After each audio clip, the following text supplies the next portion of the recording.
Corey pulled his truck up the wide, tree-lined drive of Covington Manor, home of the wealthy owners of Covington Oil. Trees towered like watchful sentinels all along the quarter-mile drive. Their branches, never still in the West Texas breeze, sprouted a million dancing leaves, all flashing in the sunlight, as if signaling his approach to the lady of the manor. 12 years ago, Tiffany Covington had been the daughter of Wayback's charismatic mayor, now Deliverance, making her the disputed princess of Deliverance, the county and half the state. Marrying Les Covington had certainly managed to maintain, maybe even elevate her lifestyle. Seeing her in Telly's place had unnerved him, but not half as much as coming to terms with the fact that he was a father to a half-grown boy who didn't even know he existed. What he was going to do about that wasn't clear. If he just walked away, he'd probably be doing the kid a favor. Too bad that walking away was one lesson he'd never learned, though in the past some had tried to beat the principle into him. He stopped his truck just shy of the front portico and stepped out on the clean concrete drive lined with azaleas and rose beds. From there it was a short walk up 3 tiers of steps, across a wide porch furnished with white wicker furniture and potted plants to the front door. An ornament, porcelain bell, perched beside the gold door handle, and a horseshoe knocker hung heavily in the door center. He chose the knocker. Instantly, a small woman with frizzy gray hair cracked the door about 8 inches, narrowed her eyes, and scanned him from his Stetson to his new boots. He started to introduce himself. "I know who you are," the frizzy-haired woman shouted. "Miss Tiffany said I was to keep an eye out for you. Yep, she said I'd know you when I saw you. You probably don't remember me, seeing as how we never met face to face, but I remember all those nights at Texas Glory when you snuck up the road to see Miss Tiffany all quiet like. You ain't changed none. Still got that cocky walk. You may as well come on in. I suppose you got to do what you got to do." Corey's thoughts ricocheted around his head as if he'd received an uppercut to the jaw. His confidence of 2 minutes ago teetered as he stepped through the door the woman widened for his entrance. "You just remember, Miss Tiffany is a lady. You treat her as such. As for that boy, it's about time you showed up. He's a handful. He needs a man to corral him a mite. You do right by him, too. The library is the door on your left. Miss Tiffany is waiting for you." His intentions, clear as fresh water this morning, were now as murky as the water in his cattle tank. The sassy woman ambling across the spacious foyer had managed to do what the Texas Correctional Institute had not: intimidate him. More than that, he felt guilty, as if he were late in delivering an apology or something. After mentally rattling off a few choice words, he removed his hat and headed for the door on his left. He pushed it open with more force than he'd intended and startled the woman seated behind the large mahogany desk. She rose to her feet and nodded her head in a silent greeting. She was all elegance and grace, a Texas lady too good for the likes of him. Her daddy's sentiments echoed through his head. "Hello, Corey." Her throaty voice spread over him like warm butter.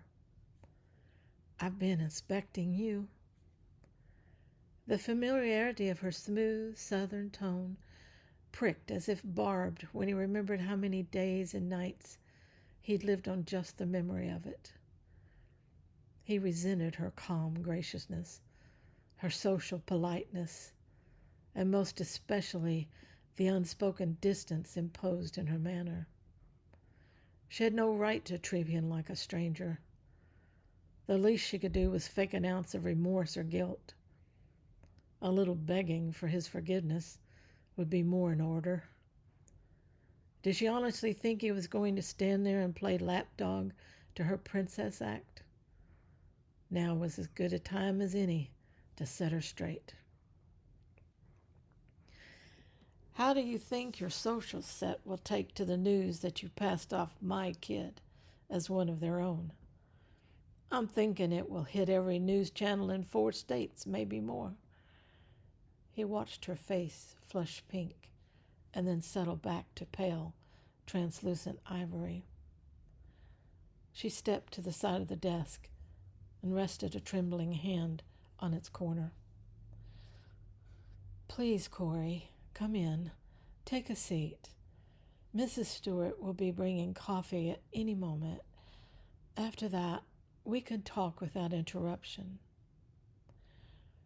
Her response proved how much she'd changed, inside where it was hard for a man to detect. The girl, he remembered, would have run for cover at a remark like the one he'd just handed her. This was no girl. She was a mind-numbing, beautiful woman whose warm smile made him feel like a bad-mannered fool. With a small turn of her hand, she indicated one of the leather chairs in front of the desk. He followed the gesture with his eyes, taking the time to take in the room's dark, masculine furnishings. It was obvious that this had been her husband's domain when alive. No woman would set herself against such surroundings by choice, especially if she realized that a petite, blonde-haired beauty dressed in yellow pants and a white blouse would look like an ornament, a daisy perhaps. He reined in his errant thoughts. "Thanks for the offer, but I'm not here to have tea, Princess." "It ain't tea, young man." The voice came from behind him and then past him to sit a serving tray on one of the side tables. "It's strong black coffee, the kind that's good for keeping a man's tongue civil, if you know what I mean." Mrs. Stewart arched her brow and gave him a look just like the one his mama had often used when he was a boy. That look was better than a bucket of water for putting his fire out. "Thank you, Mrs. Stewart," said Tiffany. "You're welcome, Miss Tiffany. I'm sure your gentleman caller will mind his manners and have that coffee you offered him. Isn't that right, boy?" Corey scowled at the gray-haired witch and moved to seat himself in one of the chairs offered earlier. He heard the click of the door as it closed behind the witch, a click that sounded a lot like the automatic lock on his prison cell. How appropriate, he thought. The tough old woman would have made a good yard boss. "Do you still take cream and sugar in your coffee?" asked Tiffany. "No." "Black it is, then," she said as she handed him his cup.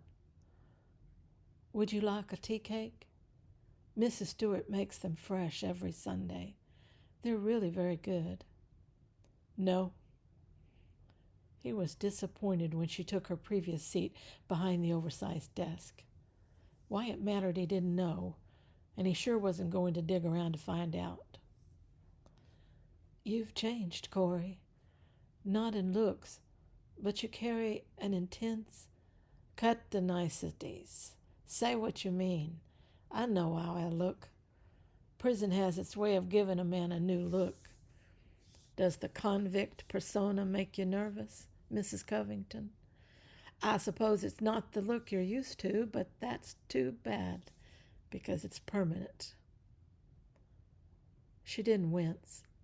It was going to take more than a surly attitude to shatter her icy veneer. Because of her hands, he knew it was a veneer. She had always clasped her hands together when she was anxious, when she had been his girl.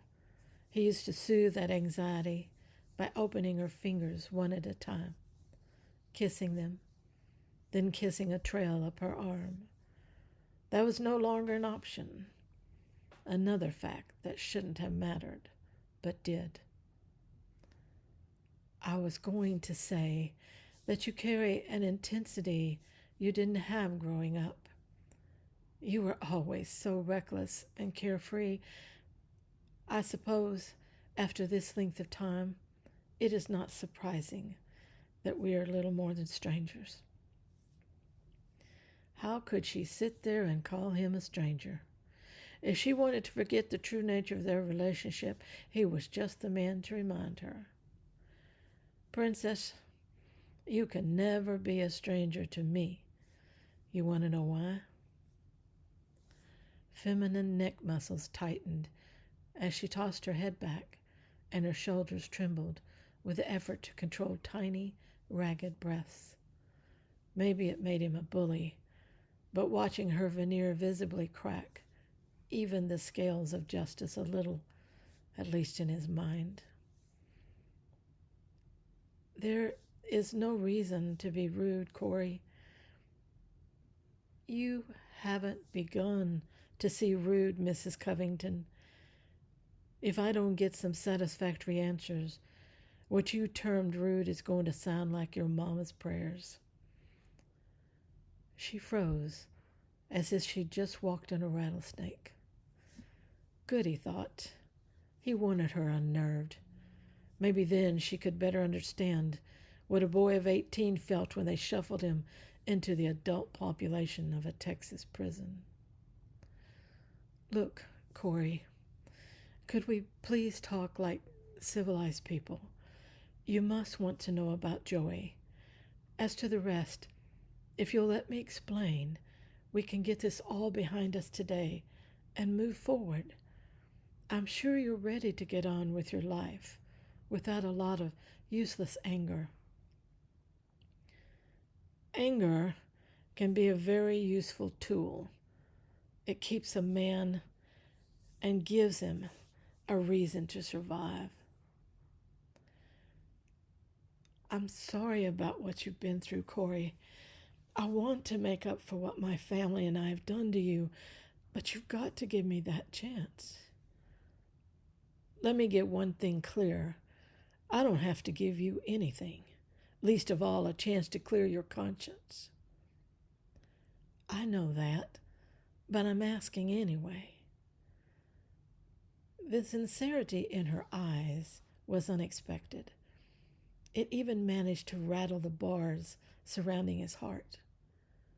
He didn't let it in, but he didn't push it away either. You want us to talk? He asked. Yes, I do. You should remember then that I never liked barriers. That desk you're hiding behind is as good as a brick wall. Remove it, then we'll talk.